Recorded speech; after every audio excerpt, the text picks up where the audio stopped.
తుదులా శక్తితో ఎరుకో పట్టణం తుదించి పాడే కోటను కూల్చడం తుదులా శక్తితో ఎరుకో పట్టణం తుదించిన పారిపోతాడు తుదిగితే తిరిగి వస్తాడు తుదించిన పారిపోతాడు తుదిగితే తిరిగి వస్తాడు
నీవు ప్రకాశిస్తున్నావు నాపై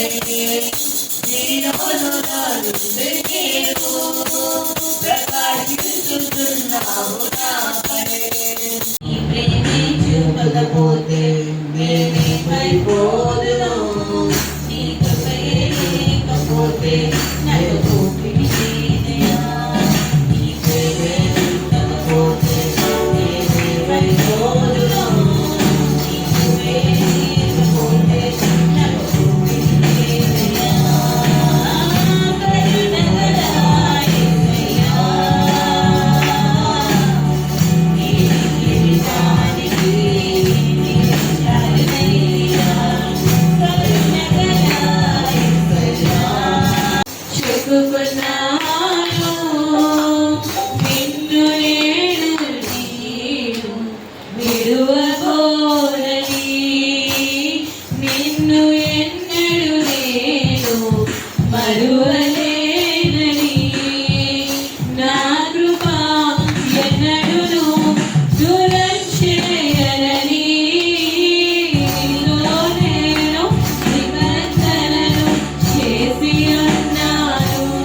యథార్థగా అంటే ఎలాగంటే మనం ఎలాగుంటున్నాం, మన నీతి, మన మాటలు ఎలాగుంటున్నాం. నేనైతే నేను వేసుకుంటాను. అంటే ఇప్పుడు నేను ఎలాగుంటున్నాను, నా మాటలు, నా నడక, నా పడక, నేను ఎలాగుంటున్నాను దేవుని రక్షించలేదు. మనం ఎవరైనా అబద్ధాలు ఆడుకోం. చాలామంది అబద్ధాలు ఆడతారు సన్నిధికి వచ్చి. మనం ఇప్పుడు ఇంటి సైడ్ ఉన్నాం అనుకో, నువ్వు ఎక్కడ ఉన్నావు అంటే నేను మరిపల్లా ఉన్నాను అంటే ఏం చెప్తావు, మరిపల్లా ఉన్నాను అంటావు. 5 గంటల నుండి మరిపల్లా ఉన్నావు అంటావు. అప్పుడు అబద్ధం ఆడకూడదు. ఒకరికి నిన్ను ఒప్పుకూడదు. ఎందుకంటే అంటే దేవుడు అంటున్నాడంటే మనం నీతిగా ఉండాలంటే మన మాటలు, మన ఆలోచన, తలంపులు అన్నీ దేవుడికి ఇష్టం కనుక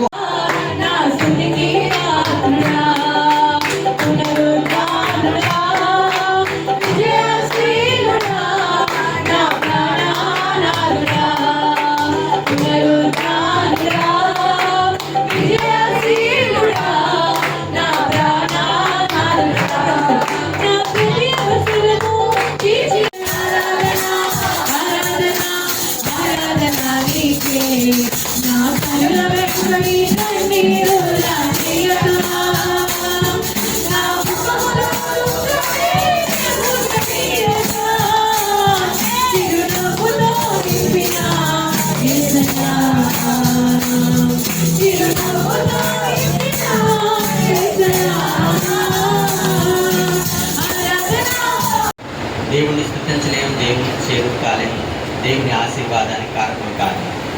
మీ హృదయములు అక్కడ ఏమనుందమ్మా? అది ప్రారంభించాలి. మీ హృదయమును కలవరపడనీయుకుడి. మీ హృదయమును కలవరపడనీయుకుడి. అక్కడ ఏమనుందండి? హృదయమును.